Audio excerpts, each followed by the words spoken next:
మహాగరుడ, మహోన్నతుడ, పరిశుద్ధుడ, ప్రేమ కలిగిన మా ప్రియ పరలోక తండ్రి, విజ్ఞానమైన శ్రేష్టమైన నామమున వందనాలు. ఇదిగో నేను ప్రభా సంఘ బిడ్డలు ఏర్పరుస్తున్నటువంటి గృహ కుడికలను దీవించండి, ఆశీర్వదించండి. ఇదిగో మమ్మల్ని ఎంతగానో ప్రభా నీ ఆత్మతో రక్షించి ప్రభా నీ ప్రేరణ కలిగజేసి వారి కుటుంబంలో తండ్రి ప్రభా ఇదిగో ఆత్మ సిద్ధపాటు మనసు కలిగి నీ సన్నిధిని ఆరాధించుటకు వారికి ఇచ్చినటువంటి సమయం బట్టి ఎనలేని స్తోత్రాలు చెల్లిస్తున్నాము. అలాగే తండ్రి ప్రభా క్యారల్స్ విషయం నందు కృప చూపండి, సండే స్కూల్ డ్యాన్స్ విషయం నందు, గిఫ్ట్ల విషయం నందు సహాయం దయచేయండి. అలాగే నాయన తండ్రి ప్రభా ఇదిగో నేను మరొక పర్యాయం తండ్రి క్రిస్మస్ ఆరాధన విషయం నందు, భోజన కార్యక్రమాల విషయం నందు నీ ఆత్మతో నింపండి, నడిపించండి. అన్ని విషయం నందు తోడుగా ఉండే దేవుడు నీవే కనుక నాయన ప్రభా ప్రతి ఒక్క మనం దీవించి ఆశీర్వదించమని, అలాగే కొద్ది నిమిషములు వాక్యం ద్వారా మాతో మాట్లాడండి, మమ్మల్ని బలపరచండి. మాకు కావలసినటువంటి ఆత్మీయ ఆహారం మీరే అనుగ్రహించండి. మాకు ఏదైతే సిద్ధపరుచున్నారో తండ్రి ప్రభా అయ్యా తండ్రి వాక్యం నేరుగా తండ్రి ప్రభా మా హృదయంలోనికి చొచ్చుకుని వెళ్ళేలాగున్న ప్రభా నూతన మారు మనస్సు పొంది ప్రభా సాక్ష్యం భాగ్యం మా జీవితంలో దయచేయమని యేసునామములో ప్రార్థన అడిగి వేడుకొనుచున్నాము మా ప్రియ పరలోక తండ్రి, ఆమేన్. అందరికీ వందనాలండి. ఒక 10 నిమిషాల వాక్య భాగం వివరించిన తర్వాత దైవజనులకు సమయం ఇస్తాము. చూడండి, దేవుని యొక్క పరిశుద్ధ గ్రంథం నుంచి యెషయా గ్రంథము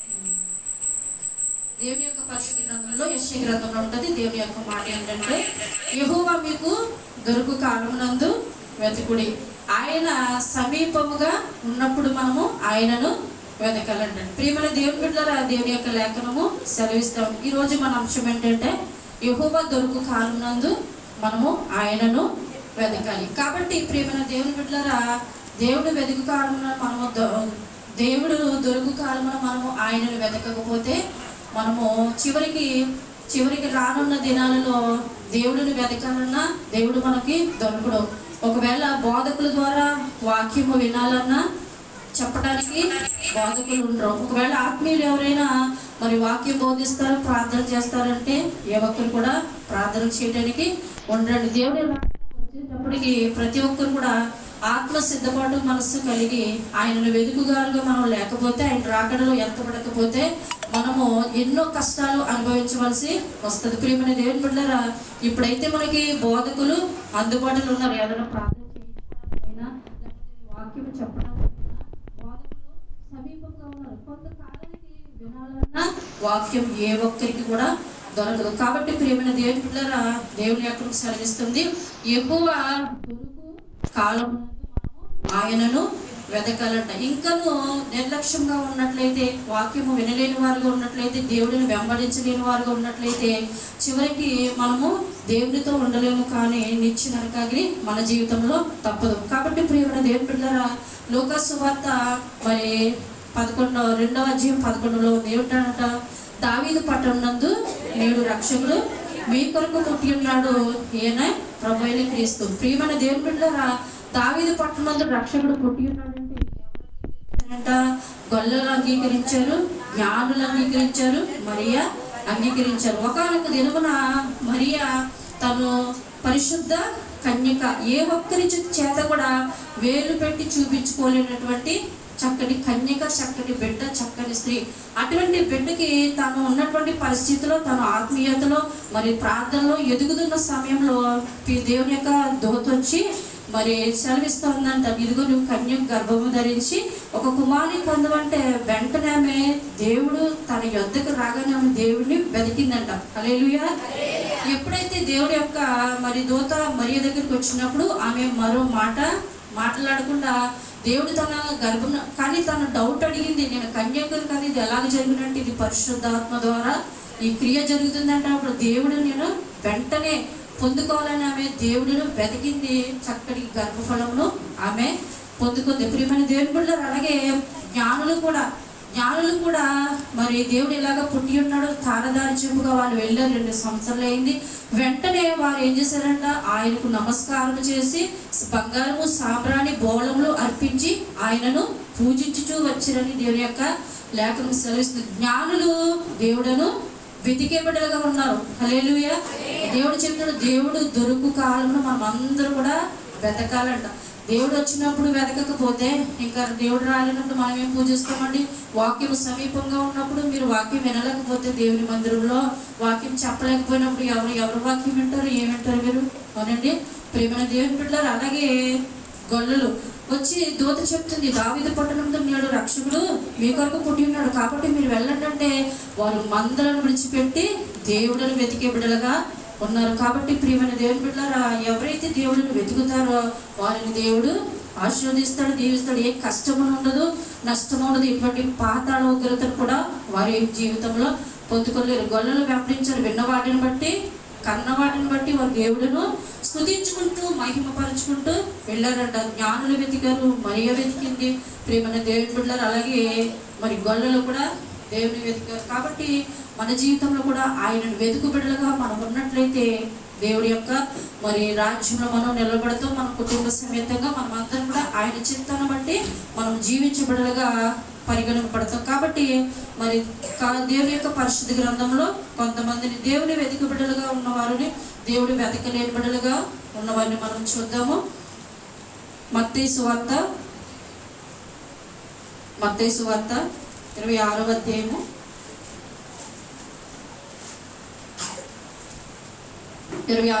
14వ వచనం చదువుదాము. అప్పుడు ఆ 12 మందిలోను ఒక్కడు ఇస్కరియోతు యూదా ప్రధాన యాజకుని యొద్దకును వెళ్ళి, నేను ఆయనను అప్పగించిన యెడల మీరు ఏమిత్రని ఆయనను అడిగాను. అందుకు వారు 30 వెండి నాణెలు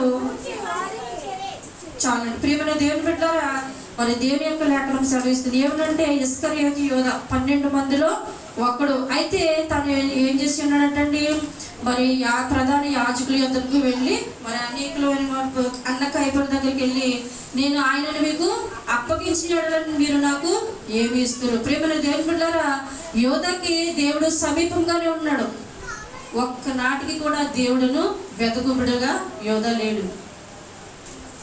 అన్ని విషయంలో దేవుడు దగ్గరే ఉన్నాడు, దేవుడు సమీపంగానే ఉన్నాడు, దేవుడు తోడుగానే ఉన్నాడు, దేవుడితో వెళ్తున్నాడు. కానీ దేవుని మాత్రం కూడా యోధా మరి వెతకట్లేదు. లోకాశలతోటి, లోకాలోచనతోటి తను ఏం తిందామా, ఏం త్రాగుదాం, ఈ ఆలోచనలో ఏది ఎలాగ సంపాదించుకుందామా, ఈ ఆలోచనతో ఉన్నాడు. కానీ దేవుడు సమీపంగా ఉన్నాడు, కానీ దేవుని వెతకబడిగా యోధా లేకపోయాడు. దేవుడు పేతురుని పిలిచాడు. పేతురుని పిలిచి వలవేయమంటే వెంటనే మారు మాట్లాడక దేవుడే వెళ్ళాడు పేతురు యొద్దకి. నిన్ను మనుషుని పట్టే జాలరిగా చేస్తానంటే వెంటనే పేతురు దేవుని వెతికాడు. వెంటనే అవన్నీ కూడా విడిచిపెట్టి, సమస్తమును కూడా విడిచిపెట్టి దేవుడిని వెంబడించాడు. పేతురు ప్రధాన శిష్యుడిగా మారు మనసు పొందాడు, పరిగణింపబడ్డాడు. కానీ ఇస్కరియోతు యోధాకి అది లేదు. దేవుడి సమీపంగా ఉన్నాడు కానీ ఎంత మాత్రం కూడా వెతికే బిడ్డగా లేడు. అలాగే పిలాతు భార్య, దేవుడు వారి వద్దకే వెళ్ళాడు. కానీ వెంటనే పిలాతు భార్య అంది, ఆ నీతిమంతుని జోలికి మనము పోవద్దు, దేవుని వెతికిందామే. హల్లెలూయా. అందుకనే మరి గనురాలిన స్త్రీగా ఆమె పరిగణింపబడింది. పిలాతు భార్య దేవుడి ఉగ్రత నుండి తప్పించుకున్నారు. దేవుడు వెళ్ళిన వెంటనే పిలాతు వెతికి ఉన్నారు. కాబట్టి ప్రియమైన దేవుని బిడ్డలారా, మనం ఆలోచన చేస్తున్న ప్రతి ఆలోచన కానీ, ప్రతి తలాంతులు కానీ మన ఇష్టం వచ్చినట్టు మనం వెళ్ళిపోకూడదు. కానీ దేవుడు చెప్తున్న ప్రతి మాటని కూడా మనం ఆచరించగలిగినప్పుడు దేవుడి వెతుకు బిడ్డలుగా మనం ఉంటాం. దేవుడు ఏదైతే చెప్తున్నాడో అది చెయ్యాలి. దేవుడు వద్దన్న పనులు చేస్తే దేవుడును వెతికి బిడ్డగా మనం లేవు, కానీ విడిచిపెట్టే బిడ్డగా మనం ఉంటాం. అపోస్తలుడైనటువంటి సౌలుగా ఉన్నప్పుడు మరి దేవుడు దర్శించాడు. దేవుడు దర్శించగా, ప్రభువా నీవు ఎవరని అడిగాడు. నేను నీవు హింసించుచున్న యేసుననగానే వెంటనే పౌలు దేవుడును వెతికాడు, సమస్తము విడిచిపెట్టాడు, సకల దుర్నీతిని, మూర్ఖతను అన్నిటిని కూడా విడిచిపెట్టాడు. ఈ దినాల్లో క్రిస్మస్ జరుపుకుంటూ ఉన్నాం. మనం క్రిస్మస్ క్రిస్మస్ క్రిస్మస్ అంటాం. మన గృహాలు శుభ్రం చేసుకుంటాం, గృహాలు శుభ్రం చేసుకోవచ్చు. దానితో పాటు మనం హృదయాన్ని శుభ్రం చేయాలి. ఎందుకంటే గృహంలో దేవుడు నివాసం చేయడు, కానీ మన హృదయంలో అయినా నివాసం చేస్తాడు. ప్రేమ దేవుని బిడ్డలారా, కాబట్టి క్రిస్మస్ అంటే ఎవరైతే దేవుడిని వెతుకుతారో వారి అంది దేవుడు నిజమైనటువంటి క్రిస్మస్ సంతోషాన్ని అయినా ఆనందిస్తూ ఉంటాడు. కానీ ఈ క్రిస్మస్ దినాలు అనేకులు మరి చక్కటి వంటలు చేసుకుంటూ ఉంటారు. అనేకులు పిలుచుకుంటారు బంధువులందరినీ కూడా. కానీ నిజంగా దేవుని చిత్తాన్ని బట్టి నీవు భోజనం చేయడం కాదు, కానీ దేవుని పేరట ఎవరికైనా, దేవుని బిడ్డలకు కానీ ఎవరికైనా భోజనం పెట్టినప్పుడు ఖచ్చితంగా అది నిజమైనటువంటి క్రిస్మస్. ఎందుకంటే దేవుడు చెప్తా ఉన్నాడు ఆదిగా మత్తయి సువార్తలో 25వ అధ్యాయంలో, మీరు నాకు భోజనం పెట్టారా, నాకు దాహానికి ఇచ్చారా, కట్టుకోవడానికి నాకు మీరు వస్త్రాలు ఇచ్చారా, ఇచ్చినప్పుడే నిజమైనటువంటి క్రిస్మస్ దేవుడికి. ఎవరైతే ఇచ్చున్నారో వారు దేవుని యొక్క రాజ్యంలో గొర్రెల మందుల వారిని నిలబడతాడంట. ప్రేమ దేవుని బిడ్డలారా, అలాగే క్రిస్మస్ అంటే మనము కొత్త దుస్తులు ధరించుకుంటాం. కొత్త దుస్తులు మన బిడ్డలు ధరించుకోవడం కాదు, కానీ మన పేరంట 1-2 వస్త్రాలు, చీరలు మనము మందిరంలో అనేక పెద్ద వయసు గలవారు ఉన్నారు కదా, ఎవరో ఒకరికి మనం సహాయం చేస్తే అది నిజమైనటువంటి క్రిస్మస్. కాబట్టి మనకు మనం తినడం, మనకు మనం తాగడం దేవునికి నిజమైన క్రిస్మస్ కానే కాదు. ఆయనను వెతికే బిడ్డలుగా ఉండాలి, ఆయనను సంతోషపరిచే బిడ్డలుగా మనం ఉన్నప్పుడు నిజమైనటువంటి క్రిస్మస్ ఆరాధన జరుగుతున్నట్టు మనము పరిగణింపబడతాం. కాబట్టి ప్రేమైన దేవుని బిడ్డలారా, దేవుడు వెతికి కాలంలో దొరుకు కాలంలో మనము వెతకాలంట. మరియ వెతికింది, జ్ఞానులు వెతికారు, గొల్లలు వెతికారు. కానీ ఇక్కడ ఇస్కరియోతు యోధ దేవుడిని వెతకలేదు, పేతురు వెతికాడు, పౌలు వెతికాడు. కాబట్టి ఇంకొక వ్యక్తిని చూద్దాము దేవుని యొక్క పరిశుద్ధ గ్రంథం నుంచి. లూకాసు వార్త 23వ అధ్యాయము. నేను తొందరగా ముగించి అయ్యే సమయం దైవజనులకు అప్పగిస్తాను. లూకాసు వార్త 23వ అధ్యాయము 39వ వచనం చదువు.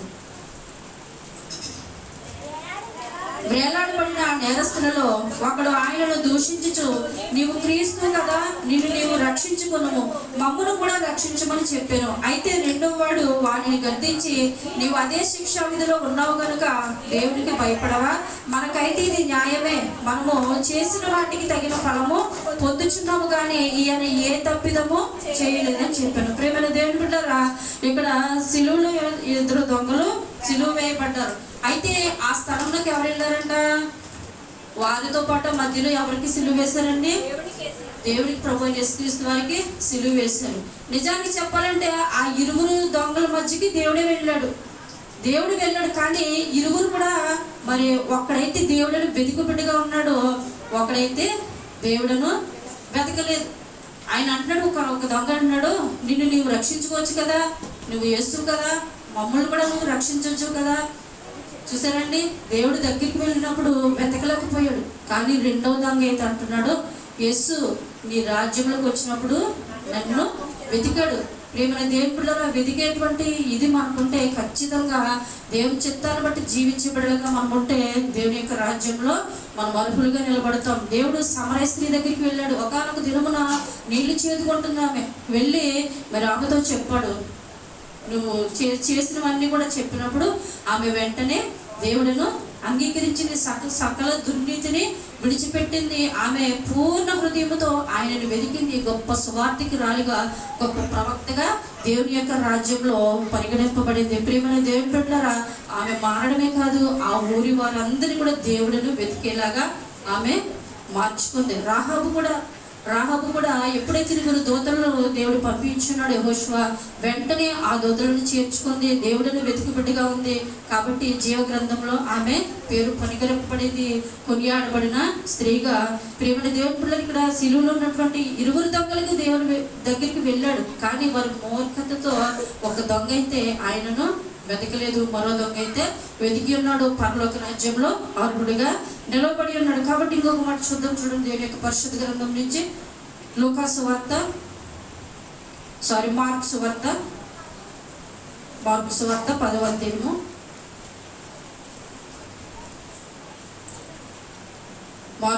10వ అధ్యాయము 46వ వచనం చదువుదాము.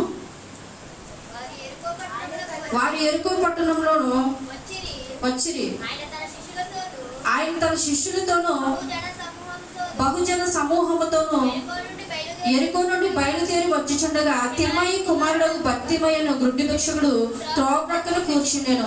ఈయన నజరేయుడైన యేసు అని వాడు విని, దావీదు కుమారుడు ఆ యేసు, నన్ను కరుణించమని కేకలు వేయ మొదలు పెట్టాను. చాలండి ప్రియమైన దేవుని బిడ్డలారా, ఇక్కడ భర్తిమైనటువంటి గుడ్డి భిక్షకుడు త్రోవ ప్రక్కన ఉన్నాడంట. అయితే ఎన్నో సంవత్సరాల నుంచి ఆయన వెలుగును చూడాలి, మరి ఈ లోకాన్ని చూడాలి, తనలో ఉన్నటువంటి చీకటి నుండి వెలుగు మార్గంలోకి రావాలి, నడవాలని ఎంతో ఆశకుని ఉన్నాడు. అయితే ఆ స్థలంలోకి ఎప్పుడైతే యేసయ్య వస్తున్నాడో అని విన్న వెంటనే ఆయన భక్తిమై ఏం చేశాడంటే దేవుని వెతకాలని యొక్క ఆశతో మరి కేకలు వేస్తున్నాడంట. అయితే అనేకులు ఊరుకుండమని కేకలు వేస్తారు, కానీ పట్టు విడవక.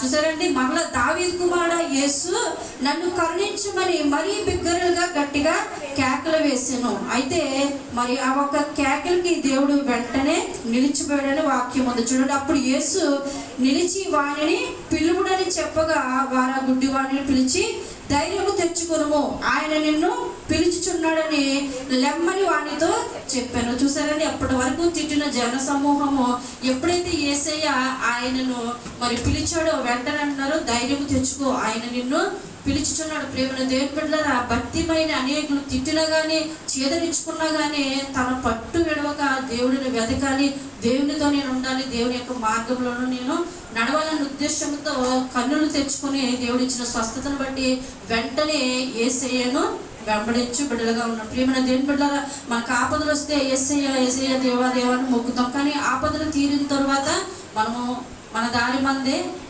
మళ్ళా దేవుడను మరి గణపరిచి బిడ్డలుగా మనం ఉండము, స్తుతించి బిడ్డలుగా మనం ఉండము. కానీ ఈ గుడ్డి భిక్షకుడు ఎంతో కాలం నుంచి చీకటిలో బ్రతుకుతున్నాడు. చీకటి మయము, అంధకారం. ఎంత ఒక్క నిమిషం కరెంటు పోతే మనకి ఎంత ఇదిగా ఉంటుందండి, అసలు ఏమి కనిపించదు, ఏమి తొయ్యదు. కరెంట్ వస్తేనే కానీ మన మనసు ప్రశాంతతగా ఉండమనుకుంది. కానీ ఎంతో కాలం నుంచి గుడ్డితనము, ఆయనను ఆ గుడ్డితనముగా ఉన్న దేవుడిని చూడాలి, దేవుని వెతికాడండి.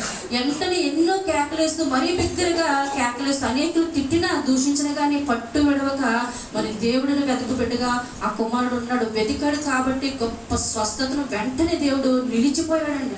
నిలిచిపోయే బిడ్డకి గొప్ప స్వస్థత ఇచ్చాడు. ఇచ్చిన తర్వాత వెళ్ళిపోయే బిడ్డగా లేడు, కానీ మరలా యేసును వెంబడించును అని యొక్క మీరు వాక్యము చదువుతారు. అలాగే నిత్య జీవనకు వారసుడు ఆ కుమారుడు కూడా పరిగెత్తుకుని యేసయ్య వస్తున్నాడని వచ్చాడు, కానీ ఎట్టి పరిస్థితుల్లో దేవుడినో బిడ్డ వెంబడించిన దేవుడు ఎన్నో శాసనాలు చెప్పాడు, ఎన్నో మార్గాలు చెప్పాడు, అన్ని కలిగి ఉన్నానన్నాడు. కానీ చివరికి దేవుడిని వెతుకు బిడ్డగా ఆ కుమారుడు లేకపోయాడు. కాబట్టి ప్రియమైన దేవుని బిడ్డగా దేవుని వెతికే బిడ్డగా మనం ఉన్నట్లయితే ఖచ్చితంగా నిత్య జీవంలో మనం అందరం ఉంటుంటాం. కాబట్టి ఇంకొక మాట చూడండి, దేవుని యొక్క పరిశుద్ధ గ్రంథం నుంచి లూకాసు వార్త 19వ అధ్యాయము మొదటి నుంచి చదువుదాము. ఆయన సంచరించుచు యెరికో పట్టణంలో ప్రవేశించి దాని గుండా పోవచ్చుండెను. ఇదిగో సొంత గుత్తదారును ధనవంతుడైన జక్కయ్యను మారు పేరు గల ఒకడు యేసు ఎవరని చూడగోరని గాని పొట్టివాడైనందున జనులు గుంపు కూడి ఉండటం వలన చూడలేకపోయాను. అప్పుడు యేసు ఆ త్రోవను రానేయుండెను గనుక అతడు ముందుగా పరిగెత్తి ఆయనను చూచుటకు ఒక మేడి చెట్టు ఎక్కెను. యేసు ఆ చోటికి వచ్చినప్పుడు కన్నులెత్తి చూసి, జక్కయ్య త్వరగా దిగుము, నేను నీ ఎంట ఉండవలసినదని అతనితో చెప్పగా అతడు త్వరగా దిగి సంతోషముతో ఆయనను చేర్చుకొనెను. ప్రియమైన దేవుని బిడ్డలారా, జక్కయ్య గొప్ప ధనికుడండి. జక్కయ్యకి యేసుని యేసు ద్వారా పొందుకోవాలని ఏమీ లేదు. ఎందుకంటే మూర్ఖత్వం గలవారు తొందరగా మారు మనసు పొందరు. ధనాన్ని ఎవరు కూడా విడిచిపెట్టుకోరండి. ధనాన్ని ఏ ఒక్కరు కూడా విడిచిపెట్టుకోవడానికి ఇష్టపడరు. కానీ ప్రియమైన దేవుని బిడ్డలారా, జక్కయ్యలో ఉన్నటువంటి మంచి మనసు ఏంటంటే నేను యేసుని చూడాలి, యేసు ఎవరో చూడాలి, వెతకాలన్నటువంటి ఆశ మరి జక్కయ్యలోకి రావడంతో వెంటనే దేవుడు జక్కయ్యని చూసి మరి తన యొక్క పట్టుకుని తన గృహానికి వెళ్ళడము, చక్కటి మరి విందు కూడా చేయడము జరిగిందని ప్రియమైన దేవుని పిల్లలు దేవుడిని సంతోషపరిచేబిడ్డగా మరి జక్కయ్య ఉన్నాడు. వెంటనే దేవుడు అంటున్నాడు, ఇతడును అబ్రహాము కుమారుడు తన ధనాన్నంతటిని కూడా విడిచిపెట్టాడు. మీరు జక్కయ్యని చూస్తున్నారు కానీ జక్కయ్య ద్వారా అనేక వేల మంది మారు మనసు పొందారండి. హల్లెలూయా. జక్కయ్య ద్వారా అనేక మంది రక్షణలోకి మార్గాల నుండి నడిచారు. జక్కయ్య ద్వారా ఎన్నో గ్రామాలు, ఎన్నో దేశాలు మరి దేవుని యొక్క రక్షణలో అంగీకరించబడ్డాయి. మనం జక్కయ్యని చూస్తాం కానీ జక్కయ్య తర్వాత మరి ఏ ఒక్కరికి కూడా తన జీవితం కానీ ఏది కానీ తెలియదు. కాబట్టి ప్రియమైన దేవుని బిడ్డలారా, జక్కయ్య ద్వారా ఎంతో మంది మారు మనసు పొందారు. మన జీవితంలో కూడా ఎంతో కాలం నుంచి మందిరానికి వస్తున్నాం, మనం ఒక్కరిగా వస్తున్నాం కానీ మరి ఒక్క ఆత్మను కూడా మనము రక్షించలేకపోతున్నాం. ఒకరి గృహానికి కూడా వెళ్ళి స్వార్థ పరిచర్య ప్రకటించలేకపోతున్నాం. ఎలాగుంటే కనుక దేవుని మనం వెతకలేని బిడ్డలుగా ఉంటాం తప్ప మనలో మారు మనసు రావాలి. క్రిస్మస్ ప్రతి సంవత్సరం జరుపుకోవడం కాదు కానీ క్రిస్మస్ని బట్టి మనము ఒక ఆత్మకైనా దేవుని యొక్క మందిరంలో రక్షణ ఇప్పించినప్పుడు, ఒక ఆత్మనైనా మనం దేవుని మందిరాన్ని తీసుకొచ్చినప్పుడు ఆ దేవుని దృష్టిలో అది నిజమైన క్రిస్మస్. మనం క్రిస్మస్ అంటే తినడం, తాగడం, కొత్త దుస్తులు అనుకుంటా వాటితో పాటు ఒక్క ఆత్మనైనా సరే మనం దేవుని మందిరానికి నడిపించాలి. జక్కయ్య చేసాడు ఆ పని. ఎంతో వేల మంది జక్కయ్య ద్వారా మారు మనస్సు పొంది ఉన్నారు. ప్రియమైన దేవుని బిడ్డలారా, దేవుడు సమీపంగా వచ్చినప్పుడు మనము వెతకాలి. కొంతకాలానికి వాక్యం ఉండదు, చెప్పగలిగేవారు ఉండరు. ఎందుకంటే మనం మిగిలిపోతాం, ఒక్కరిగా మిగిలిపోతాము. ఎంత వేదన పడినా, ఎంత దుఃఖపడినా వాక్యం మన ఎంతకి రాదు. సమయం ఉండగా అందుకే దేవుడు చెప్తున్నాడు, సమయమును సద్వినియోగం చేసుకోండి. ఎట్టి పరిస్థితులు అజ్ఞానం మీకు వద్దు, అజ్ఞానుల వల్ల ఉండొద్దు. మీరు రక్షణ పొందారు, మారు మనస్సు పొందారు. కాబట్టి జీవగ్రంథంలో చెప్పుచున్న ప్రతి ఒక్క మాటను బట్టి మీరు జీవించగలిగినప్పుడు ఆయనను వెతుకు బిడ్డలుగా మీరు ఉంటారని దేవుడి వాక్యము సెలవిస్తుంది. కాబట్టి ప్రియమైన బిడ్డలారా, జక్కయ్య ద్వారా అనేక వేల మంది మారు మనస్సు పొందారు. కాబట్టి మన జీవితంలో కూడా దేవుని వెతుకు బిడ్డలుగా ఉంటే మన జీవితంలో కూడా దేవుడు ఆశీర్వదిస్తాడు. జక్కయ్యకి మరి మారు మనస్సు లేదు, రక్షణలో నీటిలో మునగలేదు, కానీ దేవుడు మరి అబ్రహాం కుమారుడిగా పరిగణించాడు. ఇంకొక మాట చూద్దాం లాస్ట్గా దేవుని యొక్క పరిశుద్ధ గ్రంథం నుంచి చూడండి. లూకా సువార్త 16వ అధ్యాయము 22వ వచనం చదువుదాము.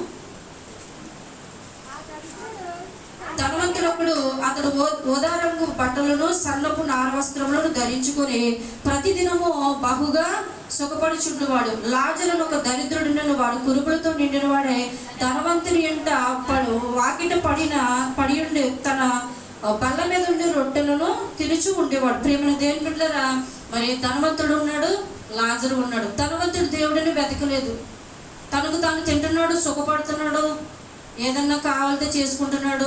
ఏ దుస్తులు కావాలా, లేకపోతే ఏ రోజుకి ఏది అవసరమా తన గృహంలో చూసుకుంటున్నాడు, తనకు తాను సుఖపడుతున్నాడు అని వాక్యం ఉంది.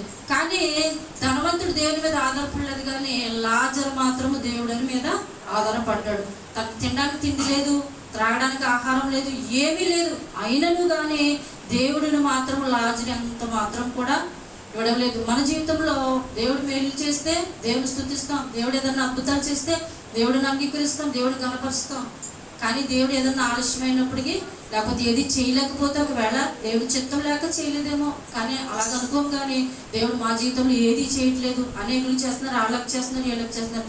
మానవుడు ఈజీగా మాట్లాడిస్తాడు. మన నోటి మాట వలన కూడా మనకు తీర్పు ఉంటుంది అన్నటువంటి మాటను మనము క్రైస్తవులుగా గ్రహించాలి. ఇష్టం వచ్చినట్టు మనము మాట్లాడకూడదు. ప్రేమ దేవుని బిడ్డలు అలాగా లాజరు తనకున్న లేకపోయినా ఎట్టి పరిస్థితుల్లోనూ తన భద్రత, తన భయభక్తిని నిలుపుకున్నాడు, కాపాడుకున్నాడు. ఉన్న దాంట్లోనే తృప్తి పడుతున్నాడు, పరిపూర్ణంగా దేవుని వెతికి ఉన్నాడు.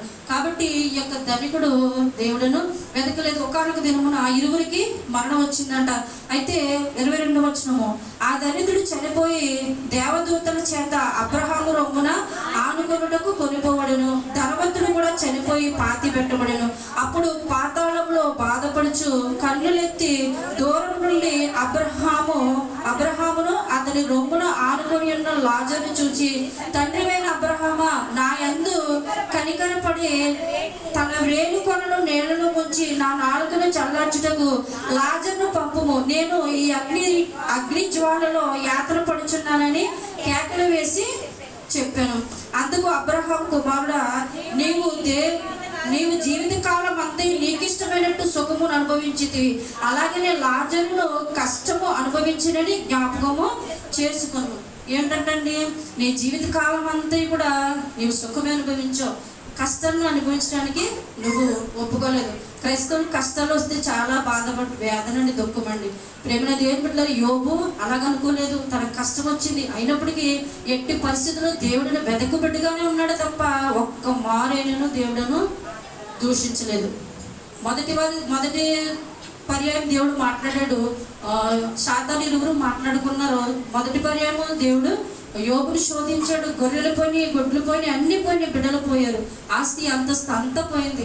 ఎట్టి పరిస్థితులను కూడా వచ్చి చెప్పినా కానీ యోబు, నా తల్లి గర్భంలో నుండి నేను ఏది తీసుకురాలేదు, నేను ఏది కూడా తీసుకొని పోలేను, యెహోవా ఇచ్చాను, యెహోవా తీసుకుని యెహోవా నామమునకే స్తుతి కలుగును గాక అని దేవుడు వెతికాడు. అలాగే రెండో పర్యాయం మరలా దేవుడు మొత్తాడు. అయినప్పటికీ ఒళ్ళంతా పెద్ద పెద్ద కురుపులతో నిండిపోయిన వాడు. మరి ఫస్ట్ అయితే ఆస్తి పోయింది, దేవుడిని దూషించలేదు. మరలా శరీరం అంతా కూడా మరి ఎంతగానో రోగముతో, పెద్ద పెద్ద పుండ్లతో, ఎక్కడ కూడా గ్యాప్ లేనంత ఇదిగా మరి శోధించినప్పటికి కూడా భార్య అంటుంది, దేవుడిని దూషించి నువ్వు మరణం కమ్మంటుంది. అయినప్పటికీ కూడా ఎట్టి పరిస్థితుల్లో దేవుడి చేత మనం మేలు అనుభవించాలా, కీడు అనుభవింప తగమా అన్నడే కానీ ఎట్టి పరిస్థితుల్లో దేవుడిని కూడా దూషించలో. దేవుడు వెతికే బిడ్డగానే ఉన్నాడు తప్ప తన పవిత్రతను, పరిశుద్ధతను, భక్తిని ఏ విధంగానూ యోబు పోగొట్టుకోలేదు. అలాగే ఇక్కడ లాజరు ధనికుడు చనిపోయాడు. ధనికుడు అడుగుతున్నాడు, లాజర్ను పంపించు, తన వేడుకొని ముట్టిన నాలుకను చల్లార్చుకుని యాత్ర పడుతున్నాను యజ్ఞం అన్నప్పుడు దేవుడు చెప్తున్నాడు, నీవు జీవితకాలం అంతా కూడా సుఖమే అనుభవించే కష్టం నీ దగ్గరికి రానలేదు. ఈ లోకంలో ఎవరు సుఖాలు సుఖాలు సుఖాలు అంటారో అది కూడా దేవుడికి లెక్క అప్పచెప్పవలసిన. కష్టము భరించాలి క్రైస్తవుడు, సుఖమును అనుభవించాలి. రెండు కూడా జీవితంలో చక్రాలు అంటండి. బండికి ఏ చక్రం లేకపోయినా బండి నడుస్తుందండి. రెండు చక్రాలు ఉన్నప్పుడే అది సాగలుగుతుంది. అలాగా మనిషి జీవితంలో కష్టాలు ఉంటాయి, సుఖాలు ఉంటాయి. అవి అనుభవించడానికి సంతోషంగా అనుభవించాలి. ప్రార్థన జీవితంలో ఉండాలి, దేవుని వెతుకువారిగా ఉండాలి తప్ప ఎల్లప్పుడూ కూడా సుఖాలు రావాలనుకుంటే కుదరదండి. అలాగే ఇక్కడ ఇరువురు చనిపోయారంట. అయితే చెప్తున్నాడు 25వ అధ్యాయంలో, అందుకు అబ్రహాం కుమారుడు, నీవు నీ జీవితకాలం అంతా నీకు ఇష్టమైనట్టు సుఖం అనుభవించింది, అలాగే లాజరు కూడా కష్టం అనుభవించడని జ్ఞాపకం చేసుకున్నాము. ఇప్పుడైతే వాడు ఇక్కడ నెమ్మది పొందుచున్నాడు, నీవు యాత్ర పడుచున్నావు. అంతేకాక ఇక్కడ నుండి నీ యొద్దకు దాటగోరువాడు దాటి పోకుండాట్లును, అక్కడ వారు మా యొద్దకు దాటి రాకుండాట్లును మాకును మీకును మధ్య మహా అగాధం ఉండి ఉన్నదని చెప్పాను. అయితే అప్పుడు అంటున్నాడంట, అప్పుడు మారు మనసు పొందాడంట. ప్రియమైన దేవుని బిడ్డలారా, అయితే ఏమంటున్నాడు ధనవంతుడు? అప్పుడు అతడు, తండ్రి అలాగైతే నాకు 5 సహోదరులు ఉన్నారు, వారిలో ఇక్కడ ఈ వేదనకరమైన స్థలములకు రాకున్నట్లు వారికి సాక్ష్యం ఇచ్చుటకే తండ్రి ఇంటికి వారిని పంపవలనని వేడుకొనుచున్నాను. అందుకు అబ్రహాము, వారి యొద్ద మోషేయు ప్రవక్తలు ఉన్నారు, వారి మాటలు వినవలనని అతనితో చెప్పగా. ఏమైనా దేవుని బిడ్డలారా, ఎవరున్నారంటే ప్రవక్తలు. ఇప్పుడు యాజకులు ఎలాగైతే మీకు వాక్యం విద్యుతున్నారో, మీకు వినడానికి మనసు లేకపోయినా ఒకరితో ఒకరు మాట్లాడుకుంటారు. ఎందుకు మాట్లాడుకుంటారో అర్థం కావట్లేదు. ప్రేమని దేవుని బిడ్డలారా, ఇక్కడ దేవుడి యాతన ఏంటో తెలుసా? ధనవంతుడు పాతాళానికి వెళ్ళిపోయాడు, దేవుని రాజ్యం ఎందుకు వెళ్ళలేదు తెలుసా? మీకులాగే వాక్యము తను విన్నడు కానీ అనుసరించేవాడిగా లేడు, దేవుడిని వెతకువాడిగా లేడు. అర్థమవుతుందండి? ఎక్కడున్నాడో ధనవంతుడు పాతాళంలో యాతన పడుతున్నాడంట. దేవుడు సమీపముగా ఉన్నప్పుడు ఎవరైతే వెతకరో వారు ఖచ్చితంగా పాతాళంలో పడక తప్పదు. విన్న వాక్యాన్ని బట్టి విని హృదయంలో భద్రపరుచుకుని వాటి ప్రకారం జీవిస్తే మనము దేవుడును వెతుకున్నట్టు. ఎంతో ప్రయాసపడి మనం దేవుని మందిరానికి వచ్చాం కదా, అవునండి. దేవుని వాక్యం వినకపోతే ఇంక మనం దేవుని వెతుకువారమా? కాదు కదా. అలాగే దేవుడు చెప్తున్నాడు, ఒకసారి నన్ను పంపయ్యా అబ్రహమా, నేను కిందకి వెళ్ళి ఇక్కడ ఎంత యాత్ర ఉంది, ఇది జరిగిన విషయం అంతా నా అన్నదమ్ములకు చెప్తాను, నేను వారిని రక్షించుకుంటాను, లేకపోతే నా తల్లిదండ్రులు చెప్తాను, నా బిడ్డలకు చెప్తాను అంటుంటే అబ్రహం అంటున్నాడు, అక్కడ మోషే ఉన్నాడు చెప్పడానికి ప్రవక్తలు ఉన్నారు, వారు వింటారా? దేవుని రాజ్యం వస్తారు. వినరా? నీకులాగా పాతాళంలో యాత్ర పడతాను. నీ క్యారెక్టర్ అయిపోయింది ఇంకా, కాబట్టి నువ్వు నరకానికి పో, తప్పదు, నీకు ఇంకా తిరుగులేదు. ఇంకా ప్రేమని దేవుని బిడ్డలారా, విన్న వాక్యాన్ని బట్టి వాక్య ప్రకారం మనం జీవించాలి, వాక్యాన్ని బట్టి నడవాలి. యాజకులు చెప్తున్న ప్రతి మాటను బట్టి మనం అనుసరించాలి. అనుసరిస్తేనే దేవుడను వెతికే బిడ్డలుగా మనం ఉన్నట్లు. ఒకవేళ దేవుడిని అక్కడ వచ్చినప్పుడు ఎంతో పరుగులాడతామంటే మనం, నాకు వాక్యం కావాలి తండ్రి, నువ్వు కావాలంటే ఇంకెక్కడ వస్తుంది? యాజకులు ఉండరు, స్వార్థికులు ఉండరు, ఆత్మీయులు ఎవ్వరు కూడా నీకు ఉండరు. ఎప్పుడైతే పాస్టర్ అమ్మ మీ గృహంలో ప్రార్థన పెట్టుకో, నీకు దీవెన, అమ్మ ప్రార్థన ఉంది రండి, ఈ పలకరింపులు ఉన్నాయి, యాజకుడు ఉన్నాడు కాబట్టి చెప్తున్నాడు కదా, మోషే ఉన్నాడు అక్కడ, యాజకులు ఉన్నారు, వారు నడిపించుకుంటారు అని చెప్తున్నాడు కదా. అలాగే యాజకుల మాట ఎవరైతే వింటారో ఈ సమయంలో ఎవరన్నా నువ్వు ప్రార్థన పెట్టుకోమంటే పెట్టుకోవాలి అంతే.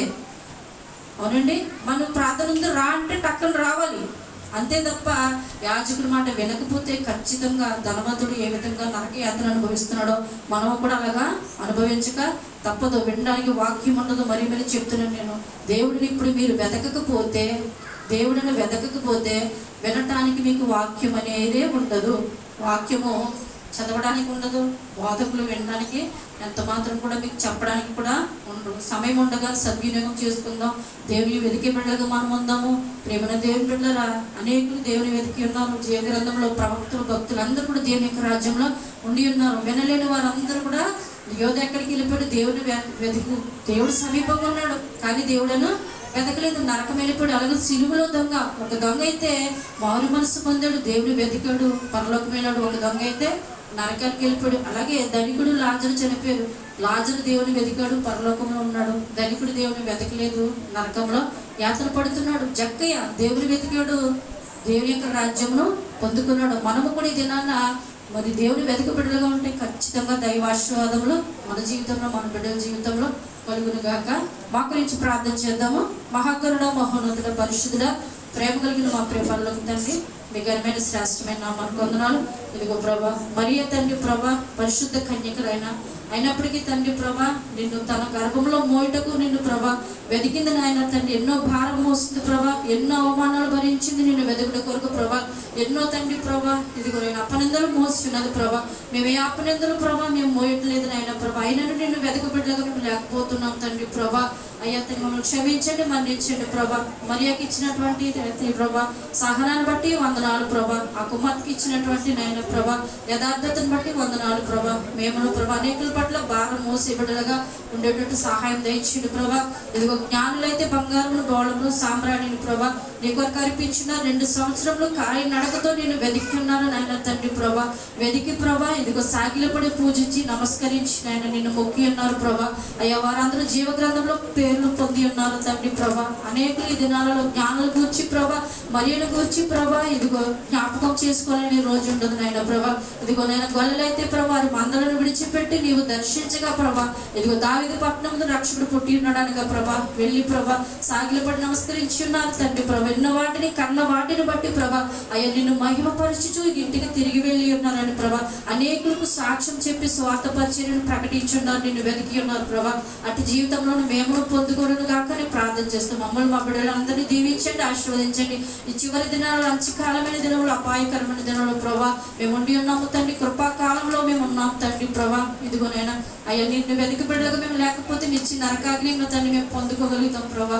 అట్టి విధంగా మేము ఎట్టి పరిస్థితుల్లో ఉండకూడదు నైనా ప్రభా. నిన్ను వెతికే బిడ్డలుగా, నీ వాక్యం బట్టి అనుసరించి బిడ్డలుగా నీ దీవెన వర్షములు తండ్రి ప్రభా మా బిడ్డల మీద కుమ్మరించండి. ఎవరి కష్టాలు, నష్టాలతో ప్రభా ఉండినారో ప్రతి ఒక్కరి అవసరతలను మీరు తీర్చండి ప్రభా. అట్టి రీతిగా ప్రభా బలమైన సాధనంగా మమ్మల్ని మా బిడ్డలను వాడుకోమని, నడిపించమని, దీవించమని యేసుక్రీస్తు వారి నామములో ప్రార్థన అడిగి వేడుకుంటున్నాము మా ప్రియ పరలోకపు తండ్రి. ఆమేన్. అందరికీ వందనాలండి.